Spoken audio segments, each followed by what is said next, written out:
AdamsPiano.com, New Paltz, New York. 33 years in business, 90 pianos on display. Piano moving, piano storage, piano rentals, piano service, fine piano rebuilding.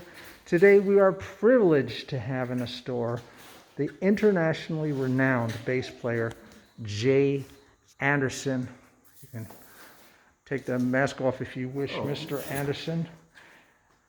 Jay has a resume like very few others.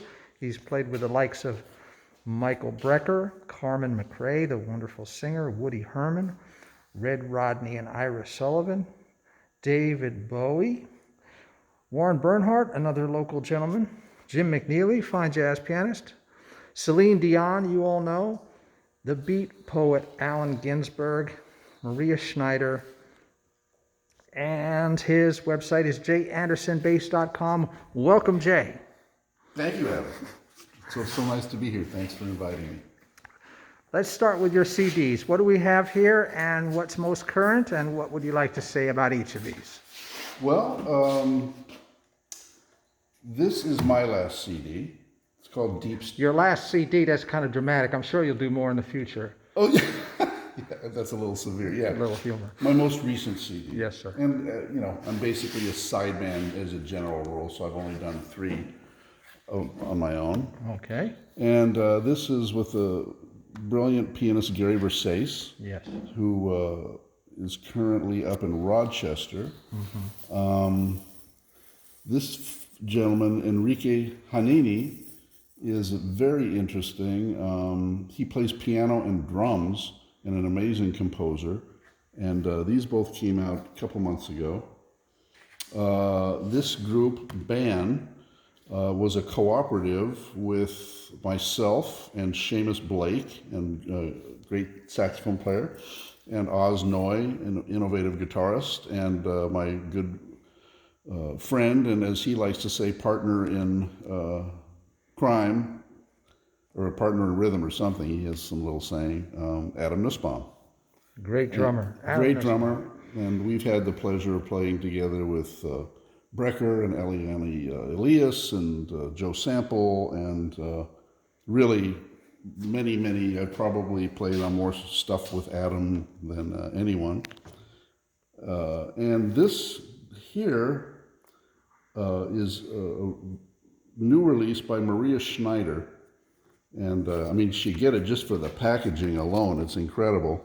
It's 2 CDs, and it basically tells the story of the data world that we're living in and through right now, and the natural world, which she's more known for the latter. But we recorded with David Bowie about 6 years ago, something like that, and that was very, left a big impression with her musically, and she's always been an activist and has actually testified before Congress about musicians retaining the rights to their music.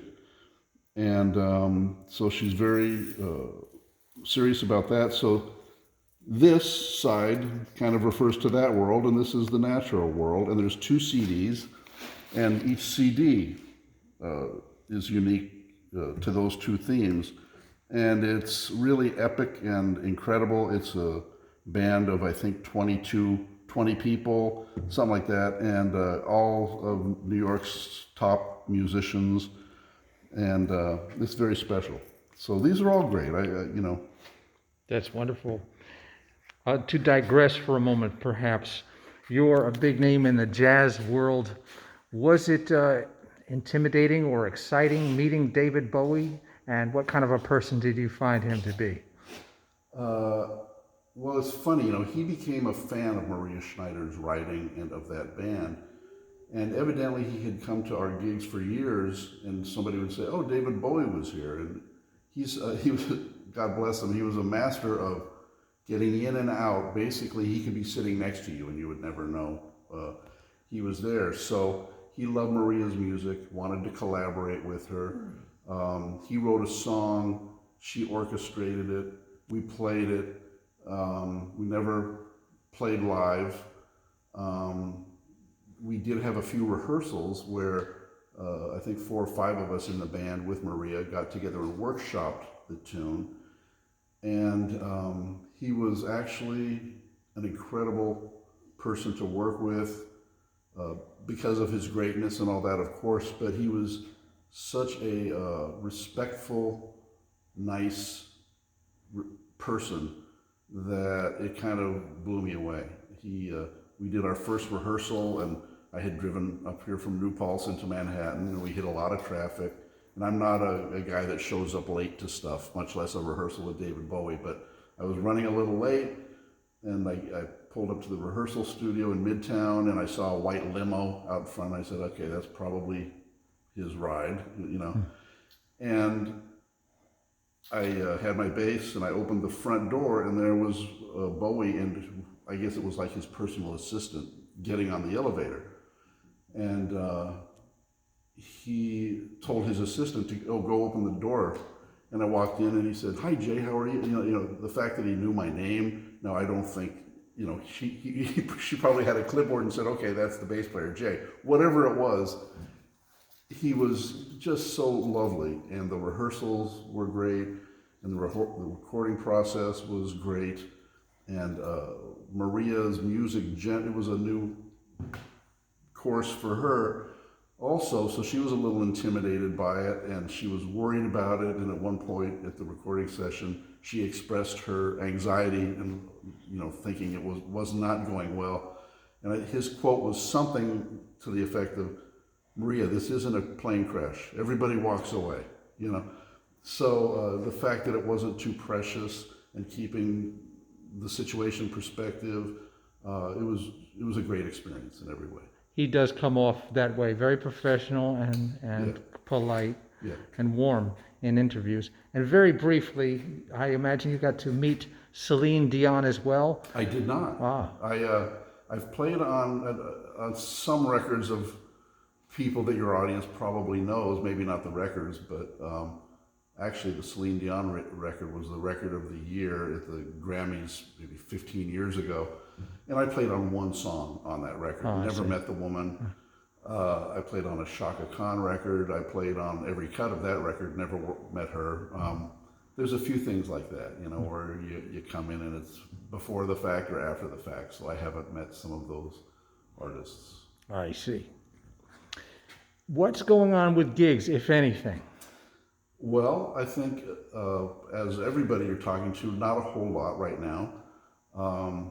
But that's okay for the time being, because I try to look at it, and as do my friends and people I know, it's, you know, at some points in life you're like, well, wow, why is that person getting the gig and not me?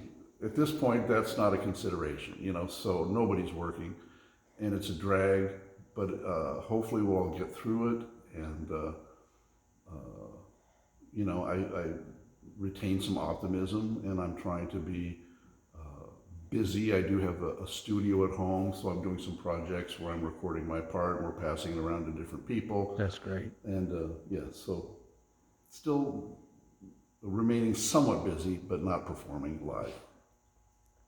Well, Jay, I've known you for a long time. I even once played a gig with you. I don't know if you remember. It was a Christmas party Yes, in the Woodstock area. I do remember. And I remember coming to your house to run over some tunes before.